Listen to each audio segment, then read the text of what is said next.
Everyone got anecdoted in this debate. Sanders said the C word in this debate. Vaush did a lot of boomer Bidening derpers in this debate. All right, bring it back, bring it back, bring it back. Come on, let's bring it back. Can we actually fucking pay attention? Please. Democratic presidential debate. Hey, Anderson. Feature the largest God, he's so fucking handsome. What a physically flawless face. Jesus Christ. Let's bring them out. We're probably going to get a From war Vermont, in presidency. Senator Bernie Sanders. Pog. From Texas, former Congressman Beto O'Rourke. I actually can't believe how hard Beto O'Rourke has fucked himself. He's fucked himself with his gun policy shit. He was running for Senate in Texas, and he abandoned that seat to run in a presidential race where he came out as the hardest anti-gun candidate in a really long time. Like, guys, keep in mind, Beto basically gave up a Senate seat that the Democratic Party needed for a failed bid at the presidency, and he has made himself unelectable to the Republicans. Still 12 people. We're 4 debates in, and there are still 12 fucking people here. Holy shit. Guys, there are going to be 12 Democratic presidential debates. This is fucking part 4 of 12. It's never gonna end, folks. It's never going to end. This is a record number of candidates for a presidential primary debate, so Great. to accommodate the large group, I love it. I love these fucking 30-person debates. Everyone gets one question, they get 10 seconds to give their answer, and then the front runners bicker at each other for an hour and a half. I'm ready! And we remind our audience here in the Reich Center in Otterbein to be respectful so the candidates can hear the questions and each other. All right, let's begin. Since the last debate, House Democrats have officially launched an impeachment inquiry against President Trump, which all the candidates on this stage support. This is about Donald Trump, but understand, We're it's about really the next opening with Orange president Man and the bad. next- Yes, Trump deserves impeachment. Is it politically efficacious to engage in impeachment? That's a more interesting question. The fact that this is an opening question is a fucking embarrassment. Rather than talking about actual issues about the economy or foreign policy or anything else that might actually interest voters, instead we're talking about something that the Democratic Party is as a whole already behind. If Nancy fucking Pelosi is already making movements to impeach, that means that the Democratic Party is as a whole behind this. What he did, all the accusations in the Mueller report. Cool, exactly what the other two said, except infinitely less charismatic. Holy shit. This is virtue signaling. That's all this is. This has nothing to do with settling one's positions. This is just everyone getting their chance and to indicate that they too agree that Orange Man is bad. I fucking hate this. Pelosi has said that members of Congress have to be, in her words, crimes in plain sight. I mean, it's shocking, but he told us who he was. Maya Angelou told us years ago. You know what I would actually be interested in hearing them talk about? What if instead of this virtue signaling horseshit, what if they talked about, like, substantively what it means to allow him not to be impeached? What message does it send if we allow a president this obviously corrupt and incompetent to go ahead without impeachment moving forward? What does it say about electoral process? What does it say about our judicial process? Will that set a bad precedent for the future? Will we be indicating to future presidents that there is essentially no way to fall under the purview of the law as long as you're shameless enough to not even pretend you're following it? These are interesting questions, but instead, and she's doing it right now because I can fucking read while I talk, we're doing the exact same shit. Trump is bad, Trump is corrupt, we have to impeach, super corrupt president, very bad. We know, everyone knows this. And the people who don't know this, the Republicans or MAGA hats or whatever, probably aren't listening. But to those who are listening, this just comes off as like whiny virtue signaling to them. He has put his own private interests, and I will not do that. We get any more? Secretary Castro, is impeachment a distraction? Not at all. We can walk and chew gum at the same time, and all of us To play its course out, to gather all the Unironically, information, though, if we're provide going that by to the American people, the standards that were recognizing set that by that the is Republicans only in way their forward. impeachment of Bill If the House votes to Clinton, impeach, Trump should the have gotten Senate, impeached before does he not even vote to entered the remove Oval Donald Trump. Office. He walks Like out the shit that and he was feels doing before, like exonerated, Stormy further deepening Daniels the shit, divides you know? in this country that he we should have cannot been like, afford. there was Congresswoman. grounds Mr. for Sauer, you've impeachment been before calling for his impeachment boots for even 2 years. touched the Does there carpet. need to- And that is, costs will go up for the wealthy and for big corporations, and for hardworking middle-class families, costs will go down.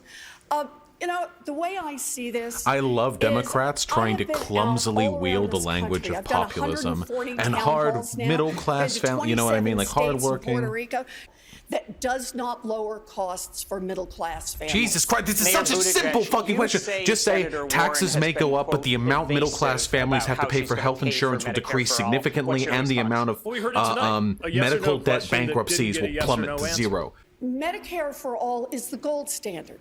It is the way we get health care coverage for every single American, including the family whose child's been diagnosed with cancer. Please stop. Stop with the fucking anecdotes. Anecdotes are less effective during times of populist rear. That's how we make sure that... Or not, and I don't understand why you believe the only way to deliver affordable coverage to everybody is to obliterate private plans, kicking 150 because private million plans Americans colluding with insurance companies are what raised prices in the first when we place. could achieve that same. Sanders. Well, as somebody who wrote the damn bill, as I said, let's be clear. That says people have great insurance right up until you get the diagnosis and the insurance company says, sorry.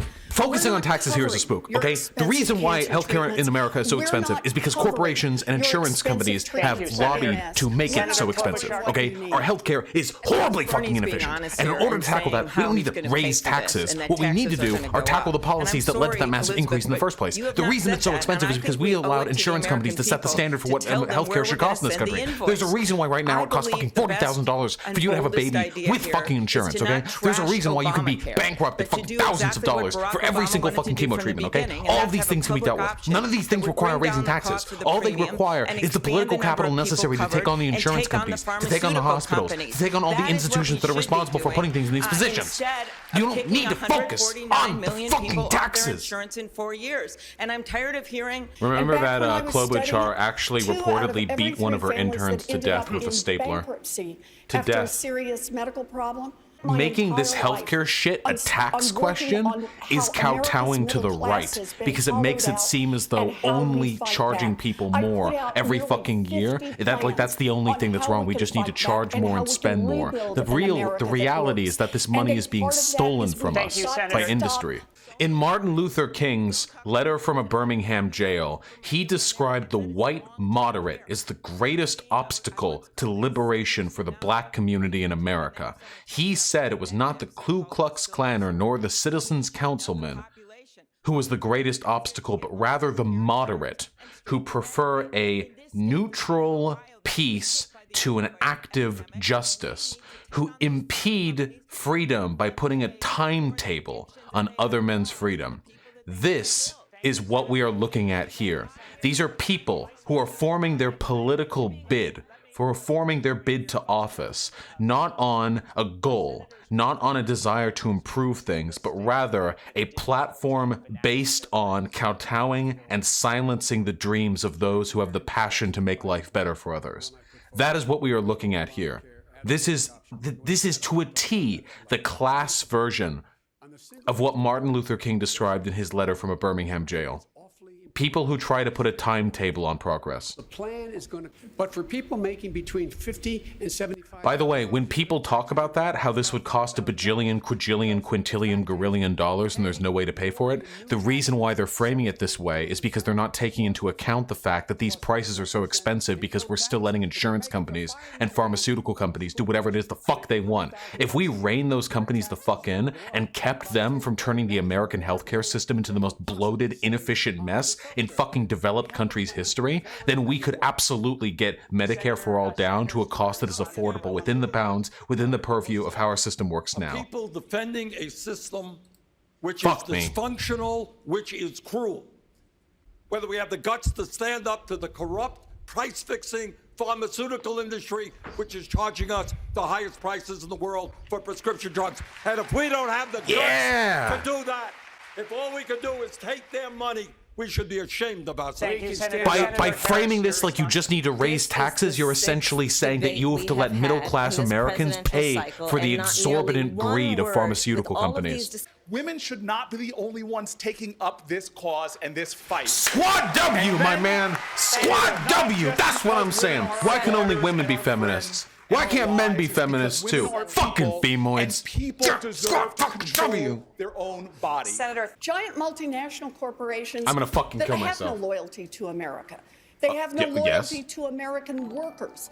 They have no loyalty to American consumers. Shut the They fuck have up no unless you're loyalty to American fucking proposing communities. socialism. They are loyal only to their own bottom line. Then abolish the I have profit a motive, you plan stupid to fix bitch. that. Don't invoke the And it's language of socialism and then go back to accountable proposing capitalism. moderate It says you milquetoast wanna have one of neoliberal the reform. giant Shut up! corporations in America. This fucking frustrates me so much. We go over this every fucking time. Guys, automation is happening whether we like it or not. Guys,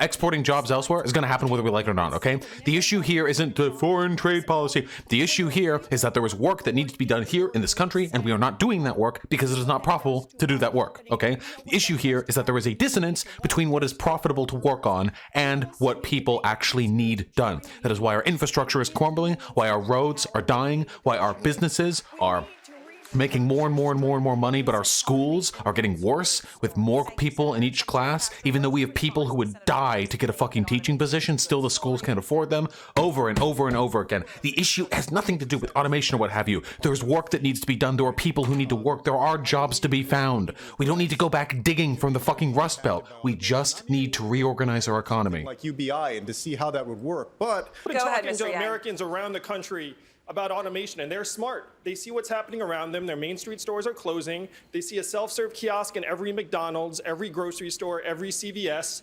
Driving a truck is the most common job in 29 states, including this one. These are good 3.5 things. million truck drivers in this country, and my friends in California are piloting self-driving. These are good things. Only under capitalism could the economy being made more efficient ever be considered a bad thing. These are all good things. It is a good thing right now that it takes less labor than ever before to perform the same level of work. That is an incredibly good thing. We just need to make sure that our economy is oriented to accommodate the people who don't immediately benefit from that automation.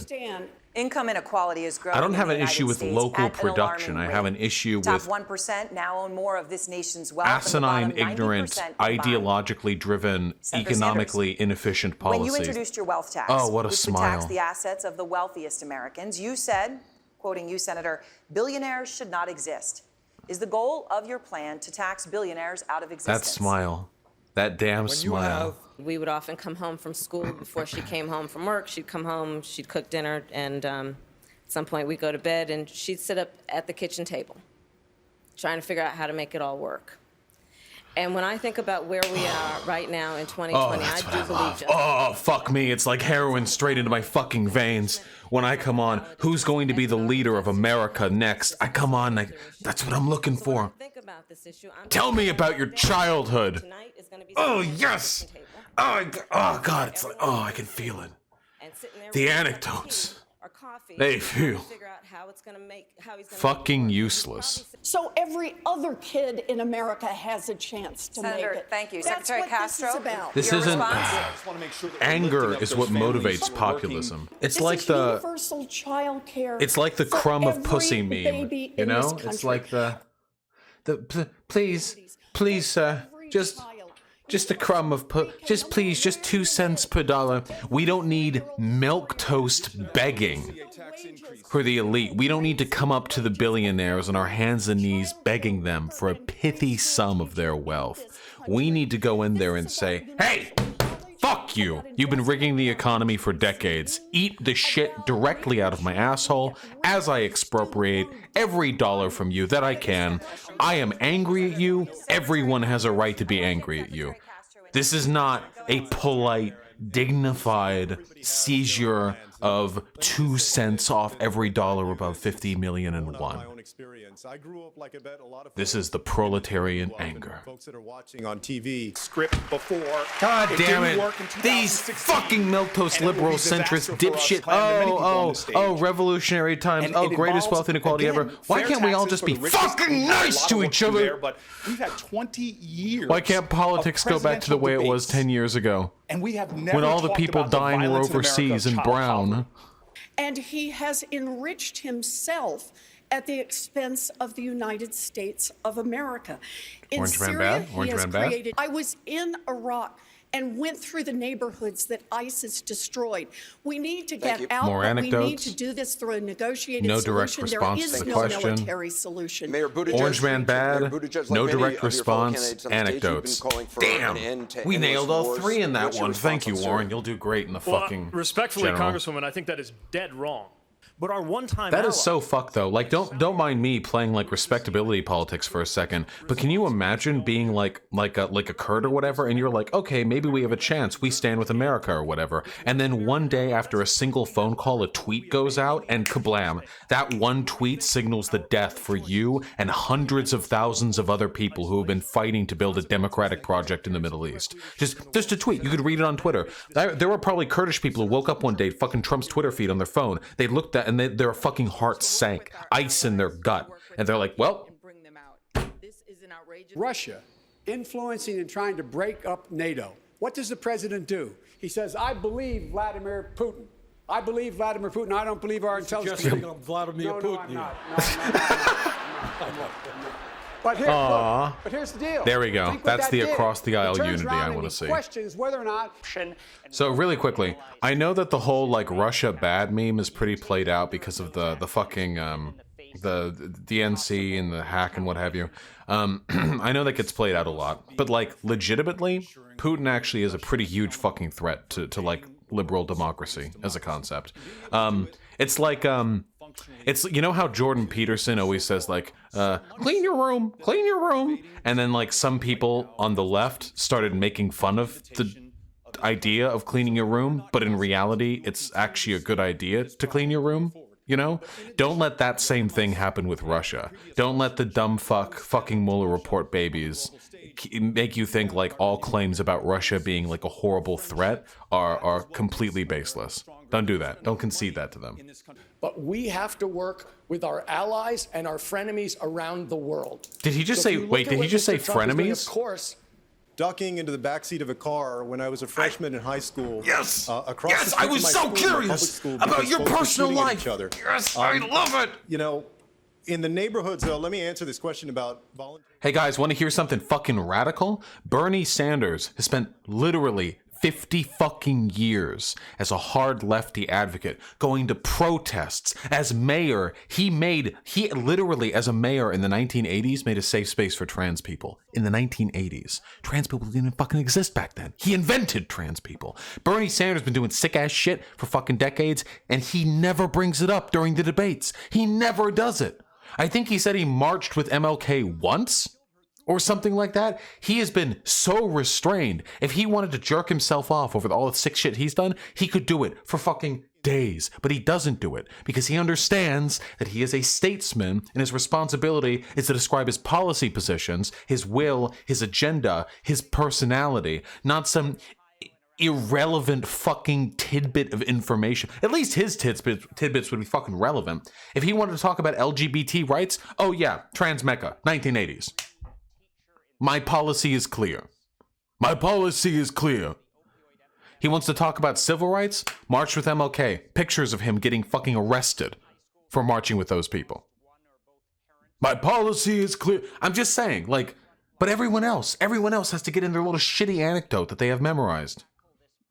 Now to the issue of candidates and their health. Oh. Senator Sanders, I want to start with you. She laughed. She thought her mic was off. Senator, I'm healthy. I'm feeling great, but I would like to respond to that. I want to start by saying.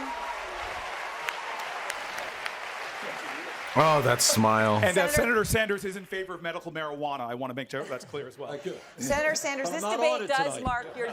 This debate. All right. This debate, sir, does mark your return to the campaign trail. And last year, the top 10 drug companies made $69 billion in profit. This is what unfettered capitalism is doing to this country.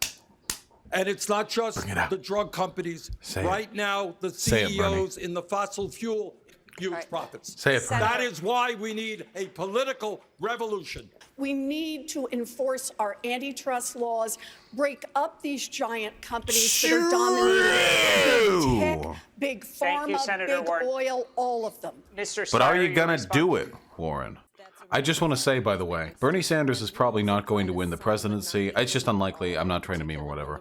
But he has done so much to move the policies leftward. It's insane. And now our entire stage is filled with people who know they have no chance unless they play his game. That is the power of relentless advocacy. Even if you can't win, or if you don't win, you will drag everyone else with you. The same thing happened to the Republican Party. The Tea Party dragged everyone rightward, and now there are open fascists and white nationalists in government. I'm going to say something that is probably going to offend some people here, but I'm the only one on the stage that's gotten anything really big done, from the Violence Against Women Act to making sure that we pass the Affordable Care Act to be in a position. This is where all we, he in fact, has. took Guys, I was almost a vice $90 billion president. Oh my act God. and part of that requires you not being vague.